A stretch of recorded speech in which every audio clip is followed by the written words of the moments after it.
I was always a skeptic. I didn't believe in things like curses, spirits, or anything that couldn't be explained by logic. But that changed on an ordinary dawn that started with something simple, a call from an unknown number. It was 2:32 a.m. I lived alone in a quiet neighborhood in a small town. I had come home from work exhausted and fell asleep with the TV still on. My phone vibrated on the nightstand and woke me up. I stretched, my eyes still heavy, and stared at the screen. Unknown number. I ignored it, but a minute later it rang again, and then again. On the fourth time, I decided to answer. I stayed silent, waiting for someone to say something. But on the other side, there was nothing. No ambient noise, no voice, just a dense silence, as if someone was listening. That's when I heard breathing, drawn out, as if the person had their face pressed against the phone. And then, a low voice, female. A whisper, "Can you hear me now?" I hung up immediately. I sat on the bed, my heart racing. I tried to laugh it off. Maybe it was a prank, someone who was bored. But then, a message arrived. It was a photo. It showed the front of my house, taken from the sidewalk, and you could clearly see my bedroom window. The light still on. Someone was out there, watching me. I ran downstairs, locking the doors, turning off all the lights. I called the police.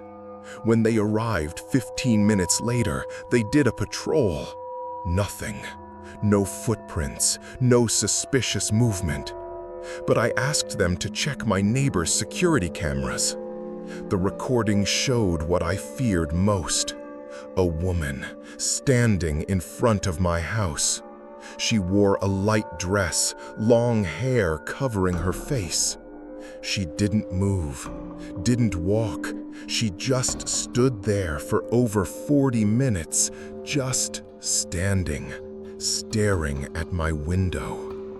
In the following days, I couldn't sleep properly. I changed my phone number, installed cameras, put an extra lock on the door. For a while, I thought it was over. Until 4 nights later, I heard the ringing again. Same number, same time, 2:32 a.m. This time, I didn't answer, but she sent a voice message. It was the sound of my gate opening. Footsteps in the garden, the creaking of the wooden porch, and then nails scratching against the living room window glass. I ran to the window with a piece of iron in my hand, but there was no one there. I checked the recordings, all blank, as if she knew how to avoid the cameras. A week later, I decided to travel. I went to my mother's house in the countryside. I stayed there for a week. No calls, no messages.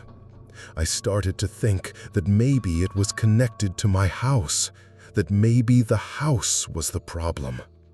But on the last night, I went to the bathroom in the middle of the night. The mirror was fogged up, even though the shower wasn't on. And on the vapor, there was something written with a finger. "Can you hear me now?" On the way back home, I started noticing other signs. Objects changing places, lights turning on by themselves, doors creaking even when locked. I started recording everything with my phone, but nothing ever appeared. The only thing that kept coming back every dawn was the call. Sometimes she wouldn't say anything. Sometimes she would laugh. but most of the time, she repeated the same phrase, "Can you hear me now?" One night, I decided to face it. I stayed awake until 2:30 a.m.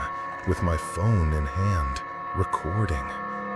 When the call came, I answered and said, "Who are you? What do you want?" Silence. And then, "Now, you hear me? But soon, you'll be the one calling me." The call ended, and at that moment, all the lights in the house went out. Today, I no longer sleep at dawn. I live on coffee and medication.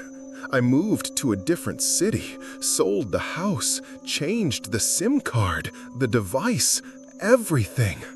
But I still receive the call. Same number, same time, wherever I am. And now, she no longer says, "Can you hear me?" Now, she says, "Your turn is coming." If I disappear one day, you already know the reason.